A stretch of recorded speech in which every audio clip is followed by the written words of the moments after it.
हनुमान जी अत्यंत क्रोधित मुद्रा में आकाश में तेजी से उड़ते हुए देवलोक की ओर बढ़ रहे थे। उनका स्वर गर्जनाओं से गूंज रहा था और उनके चारों ओर की ऊर्जा इतनी प्रबल थी कि सभी देवता डर के मारे छिपने लगे। कोई भी इस क्रोधित बालक का सामना करने का साहस नहीं कर पा रहा था।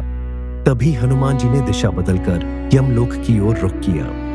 यमलोक के द्वार पर पहुंचते ही उन्होंने गर्जना की और उनकी आवाज सुनकर यमराज अपने दिव्य यमदंड के साथ प्रकट हुए। वो यमदंड जिसकी शक्ति से संसार में कोई भी जीव बच नहीं सकता था, हनुमान जी पर प्रहार करने के लिए उठाया गया। कंधमादन पर्वत की कंधराओं के बीच माता अंजना का कमरे में सन्नाटा पसरा हुआ था। बालक हनुमान अपनी माता के पास बैठे थे, पर आज उनके लिए सबसे प्यारी माता की सांसें धीमी पड़ चुकी थी और शरीर ठंडा हो गया था।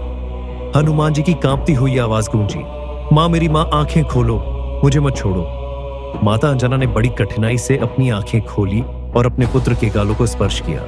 उनका स्वर धीमे स्पंदन की तरह था, वत्स, मेरा समय आ गया है, अब मुझे जाना होगा। हनुमान चीख पड़े, नहीं माँ, आप मुझे छोड़कर नहीं जा सकती। परंतु विधि का विधान अटल था। अगले ही क्षण माता अंजना का शरीर निश्चल हो गया, उनकी सांसें थम गई। यह देख हनुमान की आंखों में प्रलय की ज्वाला उठी। उनका शरीर अग्नि की लपटों की तरह तपने लगा।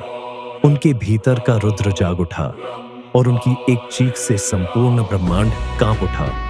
किसने मेरी मां को मुझसे छीनने का साहस किया? कौन है वह जो मेरी मां को ले गया? क्रोध और पीड़ा से भरा हनुमान खड़ा था। अब वो केवल बालक नहीं बल्कि महाकाल के रूप में प्रकट हो चुका था। उनकी भुजाएं फैल गई, आंखों से बिजली के कौथ निकल रहे थे और उनके शरीर का तेज सहस्त्र सूर्य को भी फीका कर रहा था। हनुमान जी गर्जना करते हुए कहा, यदि मेरी मां नहीं है तो यह सृष्टि क्यों, यह ब्रह्मांड क्यों? कौन है मृत्यु का स्वामी? अगले ही पल उन्होंने पृथ्वी से इतनी ऊंची छलांग लगाई कि आकाश फट गया। उनकी गति प्रकाश से भी तेज थी। उन्होंने बादलों को चीरते हुए देवलोक की ओर बढ़ना शुरू किया। देवता उनके प्रलयंकारी रूप को देखकर भयभीत होकर छिप गए। इंद्र का सिंहासन डोल गया, वायुदेव सहम गए और कोई भी उस अग्निपुंज का मार्ग रोकने का साहस नहीं कर पाया। पर हनुमान जी का लक्ष्य अब देवलोक नहीं रहा। उन्होंने दिशा बदलकर अंधकार से घिरे यमलोक की ओर रुख किया। यमलोक के द्वार पर पहुंचते ही उन्होंने गर्जना की कि यमपुरी की नींव हिल गई। कहां है मृत्यु का राजा? आज अंजना का पुत्र न्याय मांगने आया है। उनकी ललकार सुनकर यमराज हाथ में अमर यमदंड लिए अपने भवन से बाहर आए। उनकी आंखें अंगारों की तरह जल रही थी। उन्होंने गंभीर स्वर में कहा, हे बालक, तुम काल के नियम को चुनौती दे रहे हो। मृत्यु का विधान अटल है, इसे कोई नहीं बदल सकता। हनुमान जी का क्रोध चरम पर था। उन्होंने गदा उठाई और यमराज पर प्रहार किया। यमराज ने यमदंड से प्रचंड प्रहार किया और ब्रह्मांड ने अपनी सांसें रोक ली। जिस यमदंड के स्पर्श मात्र से प्राणी मरणासन्न हो जाते थे, वह हनुमान के वज्र समान शरीर से टकराकर निष्प्रभ हो गया। कुछ समय पहले सूर्य को फल समझकर खाने के बाद यमराज ने ही उन्हें यमदंड से अभय का आशीर्वाद दिया था, इसलिए यह प्रहार अप्रभावी रहा। हनुमान जी ने कहा, मुझे मेरी मां वापस दो।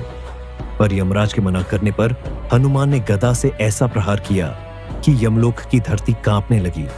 तीनों लोकों में हाहाकार मच गया। ब्रह्मांड का संतुलन बिगड़ने लगा। यह देखकर स्वयं ब्रह्मा यमलोक में प्रकट हुए और बोले, हनुमान, तुम्हारा क्रोध सृष्टि के नियमों को भंग कर रहा है। हनुमान ने उत्तर दिया, मुझे मेरी मां चाहिए। मेरी मां वापस करो, मैं चला जाऊंगा।